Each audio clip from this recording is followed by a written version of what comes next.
Up, up, up, up. Up, up, up. Come on, go. Push, push, push. There we go. Ah, God! Could have been easier. Hey, welcome back. Dave with Brazos Valley Barbell, and today I'm just wrapping up my heaviest squat session of my training leading into my competition next week, and I finished with what was a 300 kilo or a 661 pound squat single, and this was a really big thing for me. I've had some really good training since my last competition, and to cap it off in the singles with the heavy stuff was just exactly what I was looking for. So last block I ended with a set of 5 of 280 kilos or 617 pounds, and it was just really nice to see this stuff translate up into the heavier loading. So what we'll see and what a lot of this video is going to be about is why I'm able to grind as successfully as what I am. And if you follow me at all, this is kind of something I've always done well, and a lot of this comes into the upper back strength, some of the cueing that I use to engage some of those muscles and just to stay into a good position. So we'll talk about why I cue shoulders down and elbows under the bar and those kind of things. Another thing to look into that I'll put the link in the description here. Greg Nuckols has a fantastic article on one of the differences, the major differences of high bar squatting and low bar squatting, and how probably the primary difference would be the extension demands of your upper back, and so why that translates into most of the time higher squat or heavier weight for low bar squatters. So if we're not doing a good job of taking advantage of basically how the low bar squat makes us stronger in the first place, then we're wasting a lot of time and we're wasting a lot of pounds on our total. So one of the big things that I look at with lifters is going to be the shoulders position and elbow position under the bar. So the thing that we'll talk about here is going to be how I cue shoulders down. I don't cue a whole lot of retraction with the shoulders, but for sure depression and elbows to stay underneath the bar, and what that does to extension in your upper back. So what you should look for in yourself and with other people is going to be that the shoulder position doesn't ever get up and the elbows don't get back. So the big part with that would be that during the squat, people that end up in that position, if there's any deviation from their initial position with their trunk angle, as the hips move backwards, obviously the bar will roll forward, and the extension demands on your upper back, which is probably already in a compromised position, just become too much and the bar rolls forward, and we end up missing those squats similar to what would happen in a high bar squat. So if we want to take advantage of these things, we need to cue them effectively so that we can have the best chance of grinding through these really hard reps here.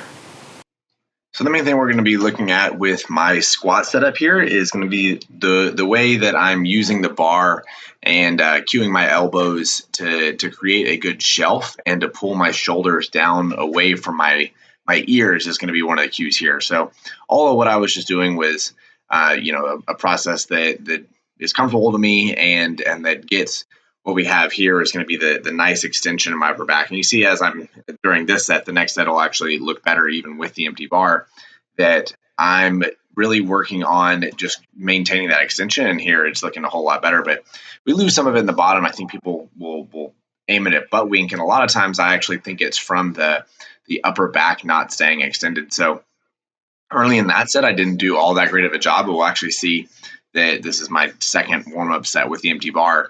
I'm able to maintain this nice neutral trunk position. Now the elbows here are staying neutral in line with my body, but we'll see later that doesn't actually maintain, that doesn't stay the same because my hips will shift back.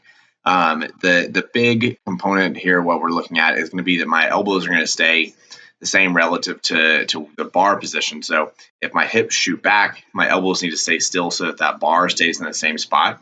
If my elbows go back with my body, then the bar rolls forward and I dump the bar. So we'll see some of those things as I'm getting heavier. So this will be just my last like warm up shown, and then we'll jump 7 of the heavier ones and see how all those things actually play out with me doing the heavy reps. But the easy reps, we'll see that I'm able to keep my elbows in line with my trunk, and everything there stays really consistent. Shoulders away from my ears, elbows stay in line, and it's nice and pretty. So now we're getting up into the heavier loads. So this is my last warm up for the day, or planned warm up as far as me going through my lifts. So the 585 things are still looking pretty quick, but you'll see as I turn around in the hold of my elbows, kind of have a little jolt forward almost. And some of that is going to be from my hips shifting back, but me fighting to maintain, upright trunk or my chest up. But even more so than that, it's about keeping the bar down.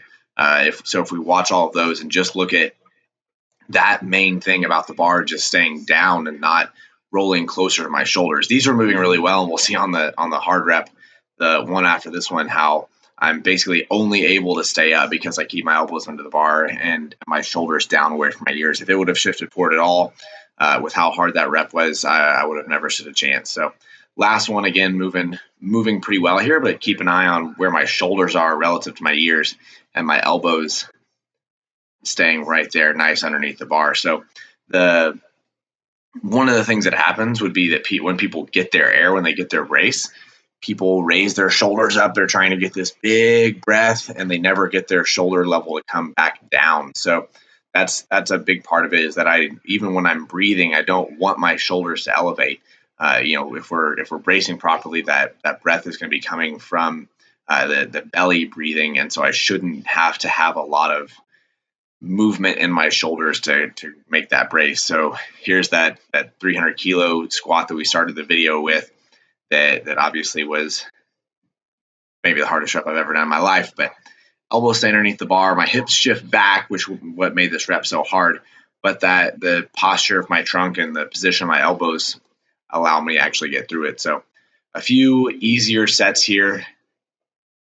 So I did a couple pause singles with 606 after that one, and then some working sets of 5 with I think what was 540. So this one I was pretty happy with. My hips come back a little bit, but I guess that's fine for the illustration of this video here, is that I'm able to stay pretty neutral, hips shift back, but elbows stay where they need to be into the bar, and I'm able to stand up pretty nicely. So set of 5 here, we'll see the same thing. That this is, I think, my last set of 5. I did 3 sets of 5 after all of that. So there's a little bit of fatigue happening here, but overall really trying to execute well, obviously being my last squat heavy workout before the competition. So the elbows are actually, in this case, coming under a little bit more than I would like them to. I think I could have done a better job of fighting just to stay more upright, staying on my legs more. But as my legs fatigue, hips shift back, so my elbows have to come under a little bit. But overall, I was really pleased with this squat session.